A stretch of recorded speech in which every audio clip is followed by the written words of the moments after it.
بڑی اچھی بات ہے، ہمارے آرمی چیف صاحب نے جو ہے بڑا اچھا کام کیا ہے، انہوں نے سرمایہ کاروں سے ملاقات کی ہے، کاروباری حضرات سے ملاقات کی ہے، پاکستان کے اندر جو ہے ایک تاثر بنانے کی کوشش کی جا رہی ہے۔ آئی ہیو نو آئیڈیا کہ اس میں کتنا سچائی کا عنصر شامل ہے کہ شاید ڈالر ان کی وجہ سے کنٹرول میں آ گیا۔ بڑی اچھی بات ہے، پاکستان کے اندر رہتے ہوئے اگر کوئی بھی شخص اپنے عہدے کا استعمال کرتا ہے ملک کی اسٹیبلٹی کے لیے، that's very good, that's very fine.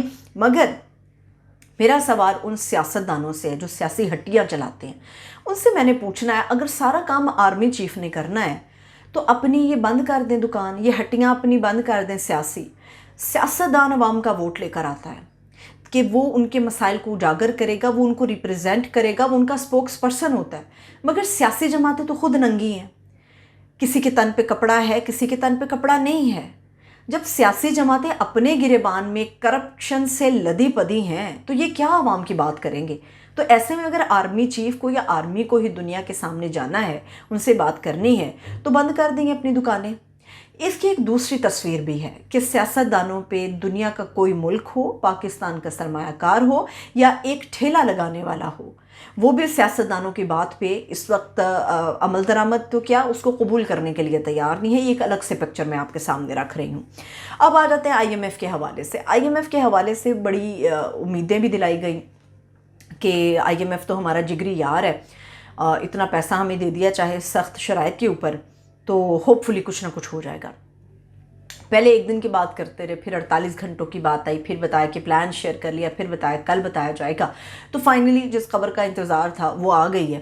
بری خبر یہ ہے کہ آئی ایم ایف نے اب مکمل طور پہ پلان مسترد کر دیا ہے کیئر ٹیکر حکومت کا کہ آپ کس طرح سے ریلیف دیں گے۔ آئی ایم ایف کے ساتھ پاکستانی حکومت کا جو ایک ایگریمنٹ سائن ہوا ہے اس میں بالکل واضح لکھا ہوا ہے کہ 1 روپے کی سبسڈی کسی طور نہیں جائے گی، قبول نہیں کی جائے گی، اور اس کے خطرناک نتائج ہوں گے۔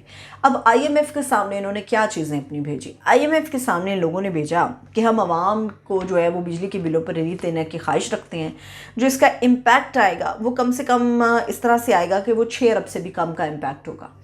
اور اس کے علاوہ انہوں نے بتایا کہ جی 4 مہینے کے اندر جو ہے نا ہم وصولیاں کرنے جا رہے ہیں پبلک سے، 4 مہینے میں ان بلوں کو جو ہے ہم ریسیو کر لیں گے، اتنا ریلیف ہم دے رہے ہیں ان کو اور دینا چاہتے ہیں، آپ کی اجازت ہے؟ تو بادشاہ سلامت نے کہا نہیں جی ہماری اجازت نہیں ہے۔ انہوں نے کہا کہ آپ کون سے فگرز لے کر آئے ہیں؟ 6 ارب تو نہیں، کم سے کم 15 ارب روپے کا آپ لوگوں کو پلان بنانا چاہیے۔ جو آپ ہمارے سامنے ایک لالی پاپ لے کے آئے کہ جی 6 ارب سے کم کا پلان ہے، امپیکٹ اتنا آئے گا، ایسا نہیں ہے، کم سے کم 15 ارب کا پلان تیار کریں، یہ اتنا ہے۔ اب انہوں نے واپس نکڑ سے ان کو بھیج دیا آئی ایم ایف نے ہماری حکومت کو کہ جائیے اور دوبارہ سے اس کے اوپر کام کیجیے۔ یعنی کہ ان شارٹ میں آپ کو بتا دیتی ہوں کہ پاکستان کے اندر یہ جو عوام بار بار لالی پاپ لیتی ہے اور ایک امید لگا لیتی ہے، اب وہ کہتے ہیں نا پنجابی میں نکو نک ہو جانا کام، تو اب جو پانی ہے وہ سر سے اوپر سے گزر گیا ہے۔ عوام اس وقت بلبلا رہی ہے، شدید احتجاج ہے، غم و غصہ ہے۔ تو نگران حکومت جو ہے اس کے اوپر بھی آپ فاتحہ پڑھ لیں، کیونکہ یہ صرف ٹھپا لگانے کے یا یہ صرف اپنی مہر لگانے کے لیے آئے ہیں۔ ان کے اوپر نہ ان کی سنی جائے گی، کیونکہ یہ کیئر ٹیکر سیٹ اپ ہے جو مخصوص مدت کے لیے آ گیا ہے۔ جاتے جاتے مینگل صاحب بلوچستان سے، چونکہ نگران وزیر اعظم کی بات ہوئی، تو مینگل صاحب نے پریس ٹاک کی ہے آج، اختر مینگل صاحب نے، انہوں نے کہا کہ جی بلوچستان کے حالات تو نہیں بدلے، حالانکہ میں کسی دوسری گہری بات میں نہیں جانا چاہتی، حالانکہ جو ہمارے ملک کا اس وقت کیئر ٹیکر سی ایم ہے، یا میں کہوں کہ اس وقت کیئر ٹیکر پرائم منسٹر ہے، یا ہماری پوری کیئر ٹیکر کیبنٹ ہے، حالانکہ اس کے اندر بھی بہت پھڈے بازی ہو رہی ہے۔ جو ہمارے کاکڑ صاحب ہیں ان کا ڈائریکٹ تعلق بلوچستان سے ہے، جہاں پہ حالات بہتر ہونے چاہیے تھے، اور اس گورنمنٹ کو آئے ہوئے تقریباً 25-26 دن ہو گئے ہیں، مگر بلوچستان کے حالات ایز اٹ از ویسے ہی ہیں، اور جو ان کا ایک میجر مطالبہ ہے، ڈیمانڈ ہے لاپتہ افراد کے حوالے سے، وہ انہیں کسی طور پوری ہوتی ہوئی نظر نہیں آ رہی۔